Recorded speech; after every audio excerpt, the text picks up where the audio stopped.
ሰላም ጤና ይስጥልኝ ውድ የዩቲዩብ ቻናል ቤተሰቦች፣ የሰዓቱን ሰበር መረጃዎች ይዤላችሁ ቀርቤያለሁ። ከዜናዎቹ ጋር እስከ ፍጻሜው አብራችሁን ቆዩ። አከራካሪ የነበረው የአዲስ አበባ ጉዳይ ስምምነት እንደተደረሰበት ተገለጸ። በተመካካሪዎች ዘንድ በሰፊው አከራካሪ ከነበሩ አጀንዳዎች መካከል የፌዴራል ከተሞች የአዲስ አበባና ድሬዳዋ ጉዳይ ዋነኛው ሲሆን በዛሬው የምክክር ውሎ በአጀንዳው ላይ ስምምነት ላይ እንደተደረሰ ተገልጿል። ከሐምሌ 8 2018 ጀምሮ በይፋ በተጀመረው ሀገራዊ የምክክር ጉባኤ 4000 ተመካካሪዎች በተመረጡ 8 አጀንዳዎች ላይ ሲመክሩ መቆየታቸው ይታወቃል። በዛሬው የምክክር ጉባኤ ውሎ በተመካካሪዎች ዘንድ በሰፊው አከራካሪ የነበረው የፌዴራል ከተሞች የአዲስ አበባና ድሬዳዋ ጉዳይ ስምምነት እንደተደረሰበት ታውቋል። በዚህም መሰረት የአዲስ አበባ ከተማ የፌዴራልና የኦሮሚያ ክልል መቀመጫ እንድትሆን 500 አባላት ያሉት የተመካካሪዎች ቡድን ተስማምቷል።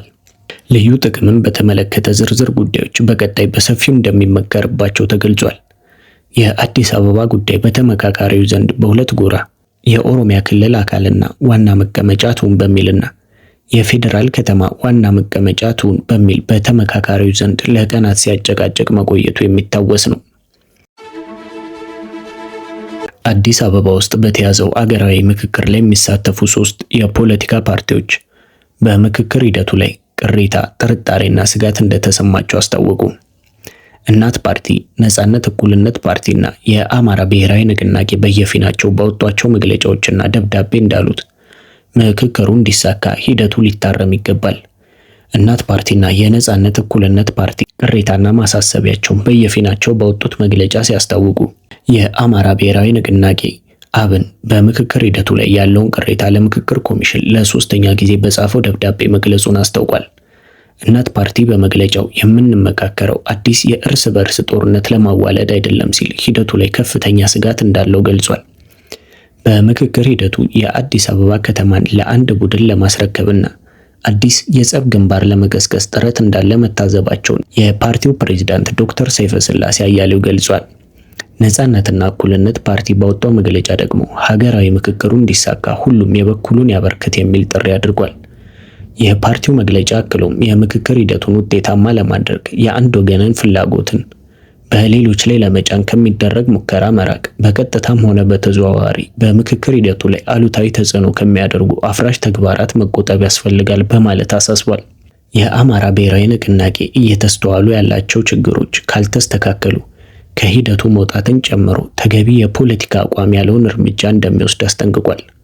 አብን እንደሚለው በአዲስ አበባ ዙሪያ አንድ ወገን በተደራጀ የቁጥር ብልጫ ሌላውን በሚደፈጥጥበት የድምፅ ውድድር ሊስተናገድ አይገባም ሲል የአዲስ አበባን አጀንዳ ከዚህ በላይ ለማስኬድ መሞከሩ ሀገራችንን ካለችበት ችግር የባሰው ጥረት ውስጥ የሚከት በመሆኑ በአስቸኳይ ንግግሩ እንዲቆምና አጀንዳው እንዲያርፍ አሳስቧል። ከ4000 በላይ ሰዎች ተሳትፈውበታል የተባለው አገራዊ ምክክር በይፋ ከተጀመረ ነገ 1 ወር ይደፍናል። ወደ ሳውዲ አረቢያ 200 ኪሎ ጫት ይዘው ለመግባት የሞከሩ 9 ኢትዮጵያውያን በቁጥጥር ስር ዋሉ። ከ2 ቀናት በፊት 280 ኪሎ ጫትና 52 ኪሎ ሐሺሽ ይዘው ለመግባት የሞከሩ 8 ኢትዮጵያውያን መያዛቸው መግለጻችን ይታወሳል።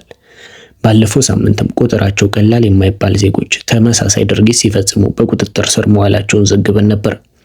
ይህ እንዳለው ነው በዛሬው ዕለት ደግሞ ሌሎች 9 ኢትዮጵያውያን መያዛቸውን የሳውዲ የጸጥታ አካላት አስታውቋል። የጸጥታ አካላቱ እንደገለጹት በጃዛን ክልል አልዳይር ሴክተር 200 ኪሎ ግራም ጫት በድብቅ ለማዛወር ሲሞክሩ በቁጥጥር ስር ያሉት እነዚህ ኢትዮጵያውያን አስፈላጊው ማጣራት ተካሂዶባቸው ለሚመለከታቸው የሕግ አካላት ተላልፈው ተሰጥተዋል። ይህ በእንዲህ እንዳለ በሳውዲ አረቢያ ጫትና አደንዛዥ ዕፅ ለማስገባት የሞከረ የሞት ቅጣት የሚተላለፍበት መሆኑ ይታወቃል። ባለፈው ወር ብቻ በዚህ ወንጀል ተከሰው ውሳኔ ከተላለፈባቸው ውስጥ 6ቱ በስቅላት የተቀጡ መሆኑ የሚታወስ ነው። ይህም በዚህ ዓመት ብቻ በሳውዲ አረቢያ የሞት ቅጣት ተፈጻሚ የሆነባቸውን ኢትዮጵያውያን ቁጥር ከ20 በላይ አድርሶታል።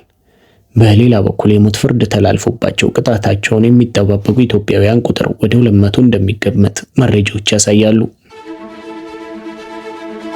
የኢራን ቅድመ ሁኔታዎች ካልተሟሉ ጦርነቱን ይበልጥ ለማስፋፋት የተነደፈው የሀገሪቱ ጠቅላይ መሪ ስትራቴጂ ያለ ጥርጥር የዓለም አቀፍ የኃይል ሚዛንን ከስር መሰረቱ የሚቀይር ይሆናል ሲሉ የኢራን መሪ አማካሪ የሆኑት ሙሐመድ ሞክቤር ተናግረዋል። ሞክቤር በማህበራዊ ትስስር ገጻቸው ኤክስ ባሰፈሩት ጽሑፍ ዩናይትድ ስቴትስ በፋርስ ባህረ ሰላጤ የሚገኙ አጋሮቿን መጠበቅ አለመቻሏ በተረጋገጠበት በአሁኑ ወቅት አዲስ ቀጠናዊ ስርዓት ለመፍጠር የሚያስችለው እጅግ ዘላቂው መንገድ ከዋሽንግተን ወታደራዊ ዋስትናዎች ነፃ የሆነውን የሆርሙዝ የኢኮኖሚ ደህንነት ዘዴን ተግባራዊ ማድረግ ነው ብለዋል። ፕሬዚዳንት ዶናልድ ትራምፕ አሜሪካ በሆርሙዝ የባህር ሰርጥ ላይ ሙሉ ቁጥጥር እንዳላት ይገባኛል ጥያቄ ቢያነሱም ኢራን በሰርጡ ላይ ያላትን ተጽዕኖና የበላይነት ማጠናከሯን የቀጠለች ሲሆን የውሃ መስመሩን የወደፊት አስተዳደር አስመልክተውም ከኦማን ጋር ውይይቶችን እያደረገች ትገኛለች። ኢራን ባወጣችው አቋም የአሜሪካ የባህር ላይ እገዳ እስካልተነሳ፣ የተጣሉባት ማዕቀቦች እስካልተወገዱና የታገዱ ሀብቶቿ እስካልተለቀቁ ድረስ በባህር ሰርጡ ላይ ሙሉ የመርከቦች እንቅስቃሴን እንደማትፈቅድ አስታውቃለች። ግብጽ በመካው ስምምነት ላይ እንዳትካተት ሳውዲ አረቢያ ተቃውሞ ማቅረቧ ተዘገበ። ባለፈው ሳምንት ሳውዲ አረቢያ፣ ቱርክና ፓኪስታን የመካ ስምምነት የተሰኘ ወታደራዊ ስምምነት መፈጸማቸው ይታወሳል። በዚህ ስምምነት ውስጥ ግብጽ እንዳትካተት ሳውዲ አረቢያ ተቃውሞ ማሰማቷን ሚድል ኢስት አይ ዘግቧል።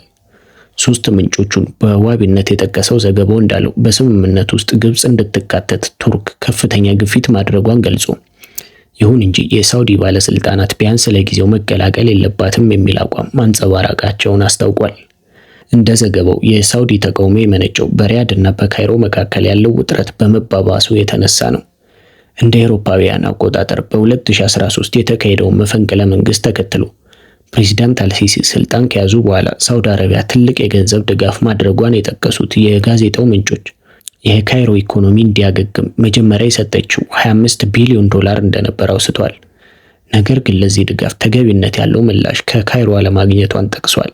ሳውዲ አረቢያ ለ20 ዓመታት ከየመን ሀውቲ ታጣቂዎች ጋር ባደረገችው ጦርነት በኢራን ጦርነት ወቅትም ቢሆን ግብ የነበራት አቋም አነስተኛና አስተማማኝ ያልሆነ በመሆኑ የገለጹት ምንጮቹ እንዲሁም ካይሮ በብዛት ለዩናይትድ አረብ ኤሚሬትስ የምታሳየውን መገዛት ሳውዲዎችን እንዳስከፋ አስረድቷል።